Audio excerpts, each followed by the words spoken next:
Praise God po. Ang pinakamataas na papuri at pagluluwalhati ay para lamang po sa ating pinakamamahal na Panginoong Isus. Ang taos-pusong pagbate at dubling paggalang sa ating minamahal at ginagalang na pastor, Evangelist Wildy Estrada Almeda. At taos-pusong pagbati rin po sa lahat ng mga beloved children. Patuloy na pag-alaala sa pinagpalang buhay, mga banal na turo ng ating minamahal at ginagalang na Assistant Pastor Lina C. Almeda. Pagbati rin po sa mga beloved workers sa pangasiwa ng ating beloved preacher at sa inyo po mga minamahal mga kapatiran. Happy 30 years anniversary po.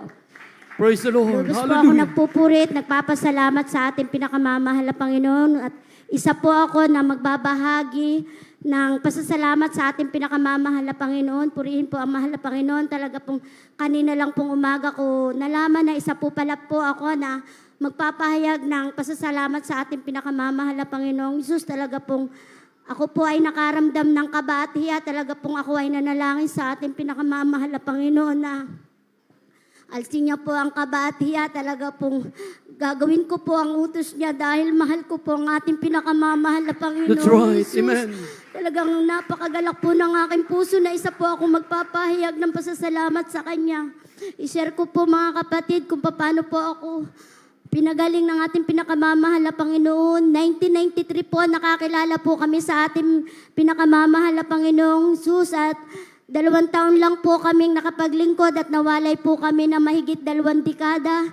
Talaga pong sa pagkawalay na yun, ako po ay naging masasaktin at talaga pong sa 1 taon po, 2 beses po akong magkasakit at na-hospital nga po at huli kong pagkaka-hospital ako po ay na-dehydrate. Talaga pong hindi ko na po kayang igalaw ang aking mga kamay at pati aking lakas. Talaga pong wala na po akong lakas at talaga pong ako po ay nakakilala sa ating mga mamahal na Panginoon at ako po ay nanalangin na sabi ko po sa ating mahal na Panginoon na bigyan niya pa po ako ng dagdag na buhay dahil noon po ay 1993 po at sabi ko po kahit year 2000 lang po mahal na Panginoon, palalaking-laking ko lang po ang aking mga anak at pwede na po akong mawala. Talaga pong sabi ko po sa mahal na Panginoon yun na kahit year 2000 lang po dagdagan niyo po ang aking buhay. Ngayon po mga mahal na kapatid, 29 years na po dagdag na buhay ng ating pinakamamahal na Panginoong Isus. Praise Kaya the Lord. lubos-lubos po akong nagpupuri at nagpapasalamat sa ating pinakamamahal na Panginoong Isus. Pinasasalamatan ko rin po ang year 2022 na kami po ay muli niyang ipinanumbalik sa paglilingkod. Talaga pong salamat po sa ating pinakamamahal na Panginoong Isus at nung year 2022 po nanganak po yung mahal kong manugang at magtatatlong buwan na po yung kanyang beloved anak. Talaga pong hindi niya po alam na ang aking pong mahal na po ay may karamdaman. Talaga pong ito po ay isang beses niya, minsan niya pong nililiguan. Talaga pong ang bata ay bigla pong dumumi at doon niya po nakita ang aking mahal na po ay dalawa po yung nilalabasan ng dumi. Doon po sa natural na daluyan ng dumi at doon po sa maselang bahagi ng katawan ng aking mahal na po. Talaga pong natakot po ang aking mahal na manugang at pumunta po sila agad-agad sa center at sinabi po ng mga midwife doon na meron daw po talagang kaso na gayon na may mga bata daw po talaga na dalawang nilalabasan ng dumi. Talaga pong hindi po umuwi na po ng bahay ang aking mahal na manugang at siya po ay hindi po mapakali at pagdating po ng bahay talaga pong dumumi na naman po yung aking mahal na apo at talaga pong mas madami po ang nilalabas ang dumi sa masilang bahagi ng kanyang katawan at talaga pong nagpunta po sila ng hospital at sabi nga po doon ng doktor ay may mga kaso na gayon daw talaga po at palalaki-lakihin lang daw po yung aking mahal na apo at dadalhin po pa Maynila para doon po operahan. Dahil dito, doon po sa dako ng Kalapan ay wala pa pong mga kagamitan, kumpletong kagamitan. Kaya umuwi na po ng bahay ang aking mahal na manugang at mga anak at apo at naandun po yung aking mahal na manugang na isa at pinicturan po nila yung aking mahal na apo at sabi nga po ay kung pwede daw po sinabi po sa pastoral na kung pwede daw po ay ipanalangin doon sa pastoral ang aking mahal na apo at talaga pong nandun po sa patuloy at putuloy po namin paglilingkod. Pinagaling po ang aking mahal na apo. 100% Amen. na po ang Hallelujah. kagalingang ibinigay sa kanya ng ating pinakamamahal na Panginoong Hesus.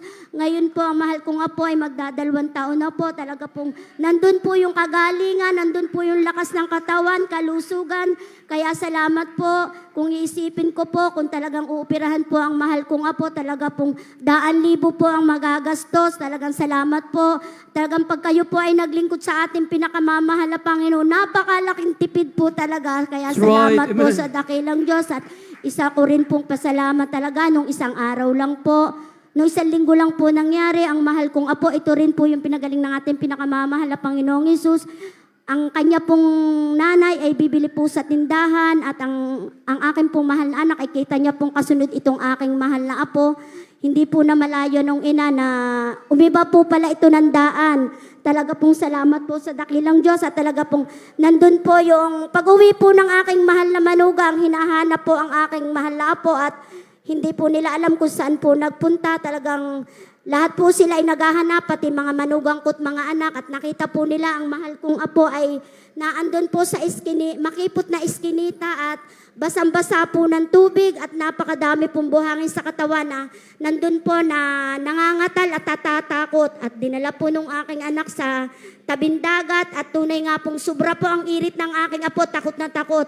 At tiningnan po ng aking mahal na anak kung may tao po sa dagat, wala pong katao-tao at napakalakas po ng alon. Talaga pong salamat po sa pag-iingat ng ating pinakamamahal na Panginoon. Ang aking pong apong mahal ay nandun po sa mataas na pangpang ng dagat. Doon po siya inilagay ng ating pinakamamahal na Panginoong Hesus. Tunay na kung iisipin ko po sa 1 taon at 9 na gulang na bata, pag ikaw po ay nasabkukan ng alon, talaga pong ikaw ay tutumba at may kasunod naman po yan uling alon, hindi ka na po makakabangon hanggang salamunin ka na ng dagat. Kaya salamat po sa pag-iingat ng ating pinakamamahal na Amen. Praise the Panginoong Lord. Hesus. Hallelujah. Kaya salamat din po sa mahal na Panginoong Hesus at tinuruan niya po akong magbigay. Natuto po ako magtapat sa pagbibigay. Talaga pong ang pagbibigay po ay susi ng pagpapala. Talaga pong ako po ay isang magtitinda ng isda sa bayan ng Kalapan. Minsan po talagang hindi ko po kayang ipagbili ang 30 kilos, 40 kilos. Pero sa habag at awa ng Panginoon, ako po ngay nakaka 300 kilos na po ang napapaubos. Kaya salamat po sa dakilang Amen. Diyos. Talaga Hallelujah. pong napakabuti po at talagang pagdating ko po ng palengke, talaga pong nandun na po yung mga banyer at estere po na mga laman ng isda. Talaga pong bago po tumanghali, may tatawag na naman po sa akin na marami daw pong datating na isda, may parating na naman po.